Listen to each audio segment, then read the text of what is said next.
अतर साहब, जो एक्सपेक्टेड था वो हो गया।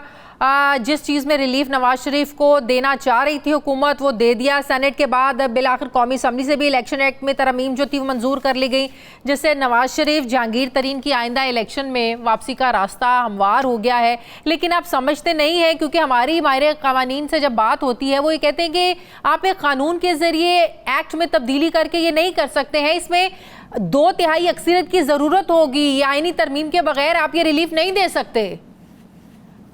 देखिए, इसमें दो चीजें। पहली चीज तो ये कि क्या किसी सियासतदान को इस तरीके से तायात नायल किया जाना चाहिए, इसमें बहुत बड़ा सवालिया निशान है। देखिए, जो सजा होती है उसकी कोई मुद्दत होनी चाहिए। ये नहीं हो सकता कि एक छोटी सी बात के ऊपर, गलत बयानी के ऊपर या किसी ऐसे मामले के ऊपर आप किसी भी सियासतदान को तायात नायल कर दें। तो ये तो एक मेरा प्रिंसिपल मौकिफ है, चाहे कोई भी सियासतदान हो। दूसरी बात, अब ये जो जिस तरीके से ये तब्दीली की गई है, अगर ये इतना ही आसान था तो हुकूमत ने 1 साल इंतजार क्यों किया? ये पिछले साल ही वो कर लेते।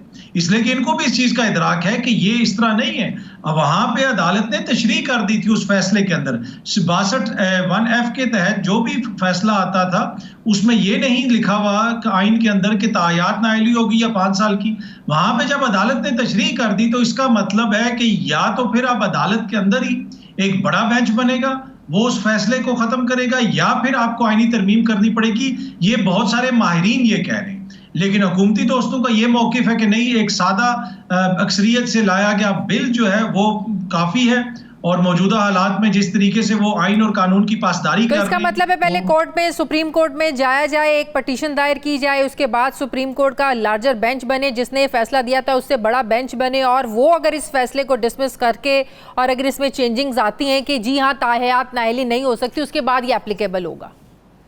जी बिल्कुल, ये एक कानूनी राय है जो बहुत सारे जो माहिरीन हैं वो ये दे रहे हैं। लेकिन जिस तरह मैंने अर्ज की, हुकूमत ये समझती है कि जी हम सादा अक्सरियत से ये कर सकते हैं। वहां पे सवाल ये उठता है कि अगर इतना ही ये आसान था और सादा अक्सरियत से हो सकता था तो 1 साल तक आपने क्यों इंतजार किया?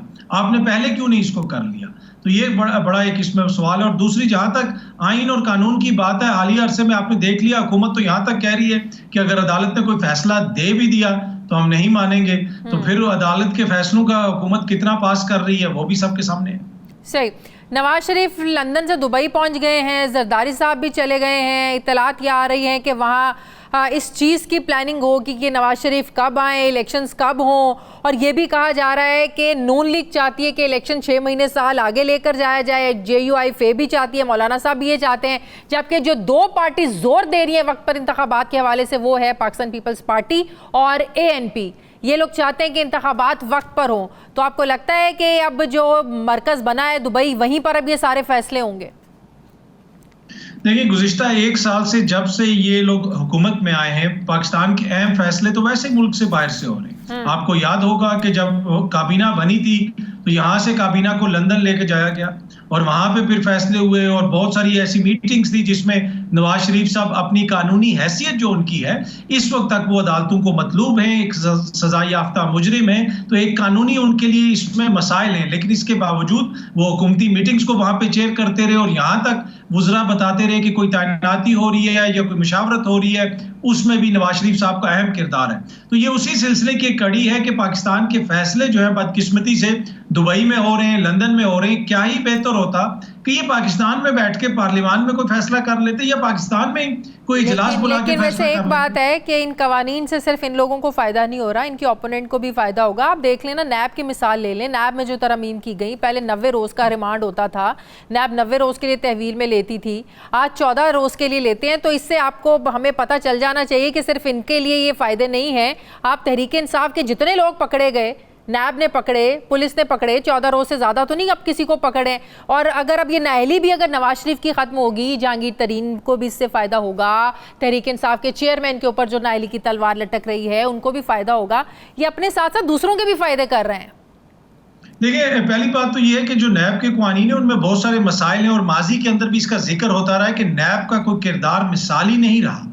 लेकिन जो तरामीम की गई थी वो तो देखे ना, उससे अरबों रुपए के मुबैना करप्शन के इल्जामात किसके ऊपर थे? इस वक्त जो चेयरमैन तहरीक इंसाफ है उनके ऊपर तो नहीं थे। नैब की अदालतों से किसके मुकदमात वापस आए? तो ये भी अब नैब के केसेस बनना तो शुरू हो गए। अब परवेज इलाही साहब को नैब नहीं पकड़ा हुआ है ना? नहीं, आप तो देखिए ना, नैब की और किसी चीज की जरूरत ही नहीं है ना। ये हुकूमत तो जब दिल चाहता है पकड़ लेती है, अदालत छोड़ते हैं तो ये दोबारा पकड़ लेते हैं, तो इनको तो जरूरत ही नहीं है कि 90 रोज की।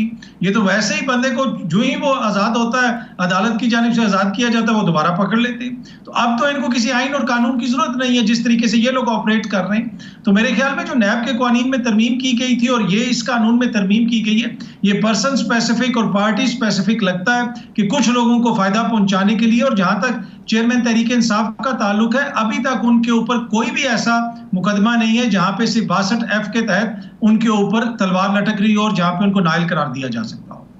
अदर इस्तेहकाम पाकिस्तान पार्टी का क्या मुस्तकबिल आपको नजर आ रहा है? मुझे बड़ा रोशन नजर आ रहा है जी। इस्तेहकाम पाकिस्तान पार्टी जो है, अब इशू ये है कि इलेक्शन से पहले ये जो हुआ, ये पाकिस्तान क्या दुनिया की तारीख में शायद ही कभी हुआ हो कि कुछ लोग काबीना के अंदर बैठे हुए और अभी भी काबीना में बैठे हुए और उन्होंने इलेक्शन से पहले एक नई जमात बना ली है। ओम चौधरी साहब, लंगड़ियाल साहब, ये इस वक्त तक काबीना का हिस्सा हैं और इन्होंने एक नई जमात बना ली। और वो उसमें फिर ये भी कहा जा रहा है कि जी हुकूमत के बड़े मसाइल हैं। भाई, हुकूमत का तो आप लोग हिस्सा थे 1 साल से। मेरे ख्याल में इस जमात का जो मुस्तकबिल है वो मुझे इस इलेक्शन के बाहर या उससे आगे कोई ज्यादा नहीं नजर आ रहा। और इनके कोई, जिसे कहते हैं ना, तवील मुद्दती कोई प्लान भी नजर नहीं आ रहा। पंजाब की सियासत में रोल हो सकता है, ये आपको पता है। यही जहांगीर तरीन साहब के लोग थे, साउथ से लेके आए, यही अब वापस चले गए। तो पंजाब की सियासत तक तो हम इनकार नहीं कर सकते इसकी अहमियत से। देखिए, इनका रोल ही इतना है कि ये जो अभी इलेक्शंस आने हैं उसके अंदर तहरीक इंसाफ का वोट बैंक तोड़ा जाए। लेकिन तरीन साहब, माजरत के साथ, जो पिछले ज़िमनी इंतखाबात हुए थे साउथ पंजाब में, तमाम जमातों ने मिल के लड़े थे। तरीन साहब कैंपेन चलाते रहे और उसमें 9 में से 6 सीटें ही हार गए थे। तरीन साहब तो अपना हल्का नहीं जीत सकते। यही तो इशू है। क्या देखें, ये कहा जाता था ना कि बड़े बड़े जलसे एटीएम्स करवाती हैं, तो अब तो माशाल्लाह 2 हैं इस जमात में। करवाएं मीनारे पाकिस्तान पे एक जलसा, चले छोड़ दें मीनारे पाकिस्तान, साउथ पंजाब में कोई करवा दे। तो ये बड़ा इशू है कि ये एक तरह से मुझे एक पार्किंग लॉट नजर आ रही है जहां पे लाके सियासतदान पार्क हो रहे हैं और अब वो देखेंगे कि आगे किस तरफ चीजें जा रही हैं। अवान साहिबा ने वैसे मेरे प्रोग्राम में कहा कि कुछ लोग तो हमारे प्लेटफॉर्म को इसलिए इस्तेमाल करना चाहते हैं कि अपने जो केसेस हैं वो खत्म करवा लें और ECL से नाम जो है ना वो अपना निकलवा लें। मतलब कि वो अपनी उनको लगता है कि हमारी पार्टी में इतनी कैपेसिटी है या हमारा रूम इतना बड़ा है कि कोई भी आकर जो है ना वो यहाँ पर साफ शफाफ हो जाएगा, धुल जाएगा और सारे केसेस भी खत्म हो जाएंगे, ECL से नाम भी निकल जाएंगे। देखिए, हो सकता है ये उनकी राय मैं एहतराम करता हूँ। यकीनन वो ओम चौधरी के नजरिए से मुतासिर होकर इस्तेकाम पाकिस्तान पार्टी में आई होंगी। बाकी जो लोग हैं वो नजरिए से मुतासिर नहीं हुए होंगे, अपने जाती मफाद के लिए आए होंगे। तो ये उनका हक है, वो ये राय दे सकती हैं। लेकिन इशू इसमें यह है कि इस्तेकाम पाकिस्तान पार्टी जो है, क्या वो सिर्फ पंजाब में इस्तेकाम लाएगी या सिंध में भी उन्होंने लाना है, खैबर पख्तूनख्वा में भी लाना है? तो इशू तो ये है कि ये इस्तेकाम पंजाब, हमें लग रहा है कि ये सिर्फ पंजाब सेंट्रिक है और जहां पे मकसद ये है कि पंजाब के अंदर जो वोट बैंक है उसको किसी तरीके से तकसीम किया जाए।